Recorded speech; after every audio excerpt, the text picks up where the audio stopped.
আসসালামু আলাইকুম, স্বাগত জানাচ্ছি ডিডিবি নিউজ 24 এর আন্তর্জাতিক সংবাদে। সংবাদের শুরুতেই থাকছে সংবাদ শিরোনাম।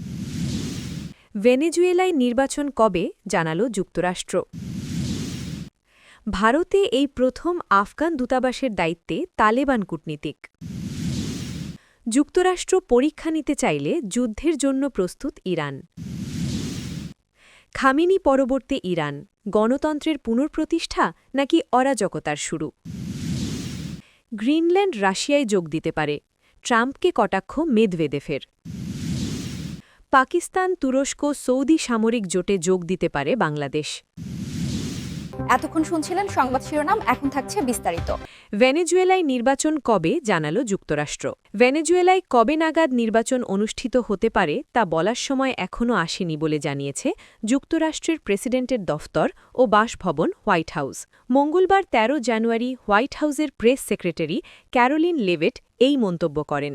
লেভিটের এই মন্তব্য এমন সময়ে আসলো যখন ভেনেজুয়েলার বিতর্কিত বিরোধী নেত্রী মারিয়া করিনা মাচাদো আগামী বৃহস্পতিবার ১৫ জানুয়ারি মার্কিন প্রেসিডেন্ট ডোনাল্ড ট্রাম্পের সঙ্গে সাক্ষাৎ করতে যাচ্ছেন। প্রেসিডেন্ট নিকোলাস মাদুরো অপহৃত হবার পর উদ্ভূত পরিস্থিতিতে নির্বাচনের কোনো নির্দিষ্ট সময়সীমা এখনও জানাননি ট্রাম্প। ভেনেজুয়েলার অন্তর্বর্তীকালীন প্রেসিডেন্ট ডেলসি রদ্রিগেজের ওপর ট্রাম্পের আস্থা আছে কিনা এমন প্রশ্নের জবাবে লেভিট বলেন, ভেনেজুয়েলার নেতৃত্বের বিষয়ে ট্রাম্প অত্যন্ত সঠিক ও বাস্তববাদী মূল্যায়ন করেই প্রয়োজনীয় পদক্ষেপ নিয়েছেন। তিনি আরও উল্লেখ করেন, রদ্রিগেজ ও তার দল যুক্তরাষ্ট্রের সঙ্গে যথেষ্ট সহযোগিতাপূর্ণ আচরণ করছেন। এর উদাহরণ হিসেবে তিনি গত সপ্তাহে স্বাক্ষরিত জ্বালানি চুক্তির কথা উল্লেখ করেন। লেভিট বলেন, আমরা দুই দেশের মধ্যে চমৎকার স্তরের সহযোগিতা লক্ষ্য করেছি এবং প্রেসিডেন্ট প্রত্যাশা করেন যে এই ধারা ভবিষ্যতেও অব্যাহত থাকবে। ভারতে এই প্রথম আফগান দূতাবাসের দায়িত্বে তালেবান কূটনীতিক। তালেবান ২০২১ সালে আফগানিস্তানে ক্ষমতায় ফিরে আসার পর এই প্রথম তাদের মনোনীত জ্যেষ্ঠ কর্মকর্তাকে ভারতে দূত হিসেবে নিয়োগ দিয়েছে। এই কূটনীতিক দিল্লিতে তাদের দূতাবাসের নেতৃত্ব দেবেন বলে জানা গেছে খবর বার্তা সংস্থা এএফপির। ভারত আনুষ্ঠানিকভাবে তালেবান সরকারকে স্বীকৃতি না দিলেও এই পদক্ষেপ সম্পর্কের ঘনিষ্ঠতা বাড়ার ইঙ্গিত দিচ্ছে। একই সঙ্গে নয়াদিল্লি, ইসলামাবাদ ও কাবুলের মাঝখানের বিভাজন কাজে লাগাতে চাইছে। দূতাবাস একটি বিবৃতিতে জানিয়েছে, তালেবান পররাষ্ট্র মন্ত্রণালয়ের একজন কর্মকর্তা নূর আহমেদ নূর চার্জ ডি অ্যাফেয়ার্স হিসেবে দায়িত্ব গ্রহণ করেছেন এবং ইতোমধ্যেই ভারতীয় কর্মকর্তাদের সঙ্গে বৈঠক করেছেন। গতকাল সোমবার গভীর রাতে এক্সে প্রকাশিত একটি পোস্টে আফগান দূতাবাস জানিয়েছে, উভয় পক্ষই আফগানিস্তান ভারত সম্পর্ক জোরদার করার গুরুত্বের ওপর জোর দিয়েছে। ভারত কোনো মন্তব্য করেনি, তবে আফগান দূতাবাস ভারতীয় পররাষ্ট্র মন্ত্রণালয়ের জ্যেষ্ঠ কর্মকর্তা আনন্দ প্রকাশের সঙ্গে নূরের একটি ছবি পোস্ট করেছে। ইসলামী আইনের কঠোর অবস্থান নিয়ে তালেবানদের অবস্থান প্রধানমন্ত্রী নরেন্দ্র মোদীর হিন্দু জাতীয়তাবাদী সরকারের সঙ্গে আপাতদৃষ্টিতে অসামঞ্জস্যপূর্ণ মনে হলেও ভারত এই সুযোগ কাজে লাগাতে উদ্যোগী হয়েছে। পরমাণু শক্তিধর প্রতিদ্বন্দ্বী ভারত ও পাকিস্তান ২০২৫ সালের মে মাসে স্বল্প সময়ের হলেও প্রাণঘাতী এক সংঘর্ষে জড়িয়ে পড়ে, যা ছিল তাদের দশকের মধ্যে সবচেয়ে ভয়ানক। আন্তর্জাতিক বৈধতার জন্য বৃহত্তর প্রচেষ্টার অংশ হিসেবে আফগানিস্তানের বিদেশি কূটনীতিক মিশনের ওপর নিয়ন্ত্রণ পুনরুদ্ধার করতে চাওয়া তালেবানদের জন্য এই নিয়োগ তাৎপর্যপূর্ণ। গত অক্টোবর ভারত ঘোষণা করে আফগানিস্তানে তাদের কারিগরি মিশনকে পূর্ণ দূতাবাসে রূপান্তরিত হবে। রাশিয়াই একমাত্র দেশ যারা আনুষ্ঠানিকভাবে আফগান তালেবান সরকারকে স্বীকৃতি দিয়েছে। যুক্তরাষ্ট্র পরীক্ষা নিতে চাইলে যুদ্ধের জন্য প্রস্তুত ইরান। যুক্তরাষ্ট্র ইরানকে পরীক্ষা নিতে চাইলে দেশটি যুদ্ধের জন্য প্রস্তুত বলে সতর্কবার্তা দিয়েছেন ইরানের পররাষ্ট্রমন্ত্রী আব্বাস আরাগচি। ইরানে সরকারবিরোধী বিক্ষোভ দমনে কঠোর অভিযানের প্রেক্ষাপটে মার্কিন প্রেসিডেন্ট ডোনাল্ড ট্রাম্পের সামরিক পদক্ষেপ নেওয়ার হুমকির পর এমন মন্তব্য করেন তিনি। সোমবার আল জাজিরা আরবিকে দেওয়া একান্ত সাক্ষাৎকারে আব্বাস আরাগচি বলেন, চলমান অস্থিরতার মধ্যেও যুক্তরাষ্ট্রের সঙ্গে যোগাযোগের চ্যানেল খোলা রয়েছে। একই সঙ্গে তিনি বলেন, ইরান সব ধরনের বিকল্পের জন্য প্রস্তুত। আব্বাস আরাগচির ভাষায়, বর্তমানে ইরানের ব্যাপক ও বিস্তৃত সামরিক প্রস্তুতি রয়েছে, যা গত বছরের ১২ দিনের যুদ্ধের সময়ের তুলনায় অনেক বেশি। গত রবিবার মার্কিন প্রেসিডেন্ট ডোনাল্ড ট্রাম্প বলেন, ইরানে চলমান বিক্ষোভ দমনে দেশটির নেতৃত্বের ভূমিকার কারণে তিনি কঠোর বিকল্প বিবেচনা করছেন, যার মধ্যে সামরিক পদক্ষেপও রয়েছে। অর্থনৈতিক সংকট থেকে শুরু হওয়া এই বিক্ষোভ ধীরে ধীরে রাষ্ট্রব্যবস্থার পরিবর্তনের দাবিতে রূপ নিয়েছে। ট্রাম্প আরও বলেন, ইরানের পারমাণবিক কর্মসূচি নিয়ে আলোচনার জন্য তেহরানের সঙ্গে বৈঠকের আয়োজন করা হচ্ছে। তবে তিনি সতর্ক করে বলেন, বৈঠকের আগেই যা ঘটছে তার কারণে আমাদের পদক্ষেপ নিতে হতে পারে। এ প্রসঙ্গে আরাগচি বলেন, ওয়াশিংটন যদি সামরিক পথ পরীক্ষা করতে চায় সেটি তারা আগেও পরীক্ষা করেছে। আমরা এর জন্য প্রস্তুত। একই সঙ্গে তিনি আশা করেন যুক্তরাষ্ট্র সংলাপের বুদ্ধিদীপ্ত পথ বেছে নেবে। তবে আব্বাস আরাগচি সতর্ক করে বলেন, এমন কিছু পক্ষ রয়েছে যারা ইসরায়েলের স্বার্থ রক্ষায় ওয়াশিংটনকে যুদ্ধে জড়াতে চাচ্ছে। সাক্ষাৎকারে ইরানে ক্রমবর্ধমান প্রাণহানির বিষয়টিও উঠে আসে।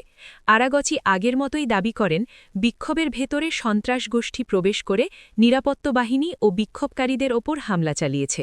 ইরান কর্তৃপক্ষ গত 2 সপ্তাহের অস্থিরতার জন্য যুক্তরাষ্ট্র ও ইসরায়েলকে দায়ী করে আসছে। খামেনি পরবর্তী ইরান, গণতন্ত্রের পুনঃপ্রতিষ্ঠা নাকি অরাজকতার শুরু? ইরানের রাজপথ এখন আর কেবল স্লোগানে মুখর নয়, বরং রক্ত আর বারুদের গন্ধে ভারী।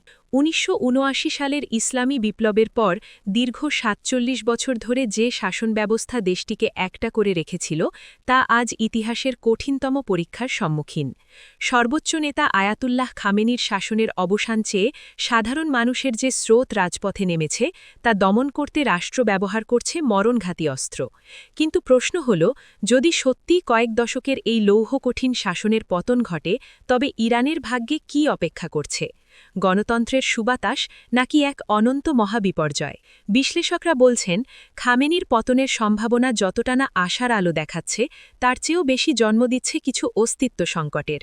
একটি কেন্দ্রীভূত শাসন ব্যবস্থা হঠাৎ ভেঙে পড়লে ইরান যে সকল বড় ধরনের ঝুঁকির মুখে পড়তে পারে তা নিচে বিশ্লেষণ করা হল। ইরানের বর্তমান রাষ্ট্রব্যবস্থা সম্পূর্ণরূপে সর্বোচ্চ নেতার ব্যক্তিত্ব এবং আদেশের উপর নির্ভরশীল। সেনাবাহিনী, বিপ্লবী গার্ড বা আইআরজিসি এবং গোয়েন্দা সংস্থাগুলো সরাসরি খামেনির অনুগত। হঠাৎ শাসনের পতন ঘটলে এই বিশাল নিরাপত্তা বাহিনী কার আদেশ মানবে তা নিয়ে চরম অনিশ্চয়তা তৈরি হবে। কোনো একক ও সর্বজন রাজ্য অন্তর্বর্তী সরকার না থাকলে বাহিনীগুলো নিজেদের মধ্যে ক্ষমতার দ্বন্দ্বে জড়িয়ে পড়তে পারে। এতে করে দেশটিতে গৃহযুদ্ধের মতো পরিস্থিতি তৈরি হবার আশঙ্কা প্রবল। ইরানের বিপ্লবী গার্ড কেবল একটি সামরিক বাহিনী নয়, এটি দেশটির অর্থনীতির বড় একটা অংশ নিয়ন্ত্রণ করে। শাসন ব্যবস্থা ভেঙে পড়লে এই বাহিনী তাদের অস্তিত্ব ও সম্পদ রক্ষায় মরিয়া হয়ে ক্ষমতা দখলের চেষ্টা করতে পারে। এতে করে গণতন্ত্রের পথ রুদ্ধ হয়ে এক নতুন ধরনের সামরিক একনায়কতন্ত্রের উদয় হতে পারে। ইরান একটি বহু জাতিগোষ্ঠীর দেশ। পারসিক ছাড়াও এখানে কুর্দি, বালুচ এবং আরব জনগোষ্ঠী রয়েছে, যারা দীর্ঘদিন ধরে তেহরানের কেন্দ্রীয় শাসনের বিরুদ্ধে বৈষম্যের অভিযোগ তুলে আসছে। কেন্দ্রীয় শাসন দুর্বল হওয়ার সুযোগে এসব অঞ্চলে স্বায়ত্তশাসন বা পূর্ণ স্বাধীনতার দাবি জোরালো হবে। বিশেষ করে সিস্তান, বালুচিস্তান ও কুর্দিস্তান অঞ্চলে সশস্ত্র বিদ্রোহ শুরু হতে পারে, যা ইরানের মানচিত্রকে অস্থিতিশীল করে তুলবে। ইরানের পারমাণবিক কর্মসূচি নিয়ে বিশ্বজুড়ে উদ্বেগ রয়েছে। শাসনের পতন ঘটলে এসব স্পর্শকাতর স্থাপনা এবং তেজস্ক্রিয় পদার্থের নিয়ন্ত্রণ কার হাতে থাকবে তা হবে এক বিশাল দুশ্চিন্তার কারণ। কেন্দ্রীয় নিয়ন্ত্রণহীনতার সুযোগে বাইরে থেকে ইসরায়েল বা যুক্তরাষ্ট্র এসব স্থাপনায় আঘাত হানতে পারে, যা পুরো মধ্যপ্রাচ্যে তেজস্ক্রিয় বিপর্যয় বা মহাযুদ্ধের সূচনা করতে পারে। লেবাননের হিজবুল্লাহ, ইয়েমেনের হুথি এবং সিরিয়া ও ইরাকের বিভিন্ন সশস্ত্র গোষ্ঠীর প্রধান পৃষ্ঠপোষক ইরান। খামেনি শাসনের পতন মানেই এই রেজিস্ট্যান্স অ্যাক্সিসের নেটওয়ার্ক ছিন্ন হওয়া। হঠাৎ করে এসব গোষ্ঠী নিয়ন্ত্রণহীন হয়ে পড়লে মধ্যপ্রাচ্যের প্রতিটি সংঘাতময় অঞ্চলে নতুন করে বিশৃঙ্খলা ছড়িয়ে পড়বে, যার প্রভাব থেকে রক্ষা পাবে না কোনো প্রতিবেশী দেশ। বিক্ষোভের অন্যতম প্রধান কারণ ছিল উচ্চ মূল্যস্ফীতি ও বেকারত্ব। শাসনের পতনের পর প্রশাসনিক কাঠামো অচল হয়ে পড়লে ব্যাংকিং ব্যবস্থা ধসে পড়তে পারে। সরকারি কর্মচারীদের বেতন ও ভর্তুকি বন্ধ হয়ে গেলে সাধারণ মানুষের ভোগান্তি কয়েক গুণ বেড়ে যাবে। তদুপরি আন্তর্জাতিক নিষেধাজ্ঞা যদি তাৎক্ষণিকভাবে তুলে নেওয়া না যায়, তাহলে ইরান এক ভয়াবহ দুর্ভিক্ষের মুখোমুখি হতে পারে। বিশ্বের অন্যতম প্রধান তেল ও গ্যাস উৎপাদনকারী দেশ ইরান। এছাড়া পারস্য উপসাগরের হরমুজ প্রণালী, যেখান দিয়ে বিশ্বের 1/5 জ্বালানি সরবরাহ হয়, ইরানের নিয়ন্ত্রণে। দেশটিতে দীর্ঘস্থায়ী বিশৃঙ্খলা মানেই বিশ্ববাজারে তেলের দাম আকাশচুম্বী হওয়া। এর ফলে উন্নয়নশীল দেশগুলো অর্থনৈতিকভাবে পঙ্গু হয়ে যেতে পারে। গ্রিনল্যান্ড রাশিয়ায় যোগ দিতে পারে, ট্রাম্পকে কটাক্ষ মেদভেদেভের। রাশিয়ার নিরাপত্তা পরিষদের উপপ্রধান দিমিত্রি মেদভেদেভ বলেছেন, মার্কিন প্রেসিডেন্ট ডোনাল্ড ট্রাম্প যদি দ্রুত গ্রিনল্যান্ডের নিরাপত্তা নিয়ে পদক্ষেপ না নেন তাহলে গ্রিনল্যান্ডের মানুষ রাশিয়ার সঙ্গে যোগ দেওয়ার পক্ষে ভোট দিতে পারে। সোমবার ইন্টারফ্যাক্স এই তথ্য জানিয়েছে বলে রয়টার্সের প্রতিবেদনে বলা হয়েছে। মেদভেদেভের দাবি, যাচাই না করা তথ্য অনুযায়ী কয়েক দিনের মধ্যেই সেখানে হঠাৎ একটি গণভোট হতে পারে। সেই ভোটে প্রায় ৫৫,০০০ গ্রিনল্যান্ডবাসী রাশিয়ার পক্ষে ভোট দিতে পারে। তিনি ব্যঙ্গ করে বলেন, তাহলে যুক্তরাষ্ট্রের পতাকায় আর নতুন কোনো তারা যোগ হবে না। ট্রাম্প আবারও গ্রিনল্যান্ডের নিয়ন্ত্রণ নেওয়ার কথা বলছেন। তার মতে, রাশিয়াকে ঠেকাতে এবং জাতীয় নিরাপত্তার জন্য গ্রিনল্যান্ড যুক্তরাষ্ট্রের মালিকানায় থাকা দরকার। গ্রিনল্যান্ডের অবস্থান এবং প্রাকৃতিক সম্পদকে তিনি খুব গুরুত্বপূর্ণ বলে মনে করেন। তবে ডেনমার্ক এবং গ্রিনল্যান্ড এই দাবির কড়া বিরোধিতা করেছে। রাশিয়া সরাসরি গ্রিনল্যান্ডের ওপর দাবি না করলেও দ্বীপটির কৌশলগত অবস্থান নিয়ে তারা দীর্ঘদিন ধরেই নজর রাখছে। কারণ এখানে একটি বড় মার্কিন সামরিক ও মহাকাশ নজরদারি কেন্দ্র রয়েছে এবং এটি উত্তর আটলান্টিক অঞ্চলে গুরুত্বপূর্ণ। ক্রেমলিন ট্রাম্পের নতুন বক্তব্যে সরাসরি মন্তব্য না করলেও আগেই বলেছে আর্কটিক অঞ্চল রাশিয়ার জাতীয় ও কৌশলগত স্বার্থের অংশ। তারা গ্রিনল্যান্ড ঘিরে চলা বিতর্ককে কাছ থেকে পর্যবেক্ষণ করছে। ২০২২ সালে ইউক্রেনে রাশিয়ার হামলার পর আর্কটিক অঞ্চলের সহযোগিতা অনেকটাই ভেঙে পড়ে। জলবায়ু পরিবর্তনের কারণে নতুন নৌপথ ও সম্পদের সম্ভাবনা তৈরি হওয়ায় এই অঞ্চল এখন আরও বেশি প্রতিযোগিতার কেন্দ্র হয়ে উঠেছে। পাকিস্তান, তুরস্ক, সৌদি সামরিক জোটে যোগ দিতে পারে বাংলাদেশ। আসন্ন জাতীয় নির্বাচনের পর পাকিস্তান, তুরস্ক এবং সৌদি আরবকে নিয়ে গঠিত একটি উদীয়মান শক্তিশালী সামরিক জোটে বাংলাদেশের সম্ভাব্য যোগদান নিয়ে আন্তর্জাতিক মহলে ব্যাপক জল্পনা শুরু হয়েছে। গত কয়েক মাসে ঢাকা ও ইসলামাবাদের মধ্যে উচ্চ পর্যায়ের সামরিক বৈঠক এবং পাকিস্তান ও সৌদি আরবের মধ্যে বিদ্যমান কৌশলগত পারস্পরিক প্রতিরক্ষা চুক্তি এই আলোচনার পালে নতুন হাওয়া দিয়েছে। ২০২৪ সালে বাংলাদেশের রাজনৈতিক পরিবর্তনের পর থেকে আঞ্চলিক ভূরাজনীতিতে যে নতুন মেরুকরণ শুরু হয়েছে তার অংশ হিসেবেই এই কৌশলগত অংশীদারিত্বকে দেখা হচ্ছে। বিশ্লেষকদের মতে, নির্বাচনের পর গঠিত নতুন সরকার এই জোটে আনুষ্ঠানিকভাবে যোগ দিলে তা দক্ষিণ এশিয়ার সামগ্রিক নিরাপত্তা কাঠামোকে নতুন রূপ দিতে পারে। এই সম্ভাব্য জোটের ভিত্তিপ্রস্তর স্থাপিত হয়েছিল ২০২৫ সালের সেপ্টেম্বরে পাকিস্তান ও সৌদি আরবের মধ্যে স্বাক্ষরিত একটি প্রতিরক্ষা চুক্তির মাধ্যমে। এই চুক্তির মূল ধারা অনুযায়ী যে কোনো একটি দেশের ওপর হামলাকে উভয় দেশের ওপর আক্রমণ হিসেবে গণ্য করা হবে, যা অনেকটা ন্যাটোর সম্মিলিত প্রতিরক্ষা নীতির আদলে। ২০২৬ সালের জানুয়ারিতে পাওয়া সর্বশেষ তথ্য অনুযায়ী তুরস্ক এই জোটে যোগ দেওয়ার বিষয়ে চূড়ান্ত পর্যায়ের আলোচনা চালাচ্ছে। পাকিস্তান যেহেতু একটি পারমাণবিক শক্তিধর রাষ্ট্র এবং তুরস্কের রয়েছে ন্যাটোর দ্বিতীয় বৃহত্তম সেনাবাহিনী, তাই সৌদি আরবের আর্থিক শক্তির সঙ্গে এই দুই সামরিক শক্তির সমন্বয়ে একটি অপরাজেয় ত্রিভুজ গঠন করতে পারে। বাংলাদেশ এই জোটের অংশ হলে তা মূলত প্রশিক্ষণ, সন্ত্রাসবাদ মোকাবিলা এবং সামরিক সরঞ্জামের যৌথ উৎপাদনের ক্ষেত্রে নতুন দিগন্ত উন্মোচন করবে। বাংলাদেশের সামরিক বাহিনী ইতিমধ্যে পাকিস্তানের সৌদি মডেলের প্রতিরক্ষা চুক্তির আদলে একটি খসড়া তৈরি করতে গভীর আগ্রহ দেখাচ্ছে। গত এক বছরে পাকিস্তানি সামরিক নেতৃত্বের ঢাকা সফরের হার উল্লেখযোগ্যভাবে বৃদ্ধি পেয়েছে।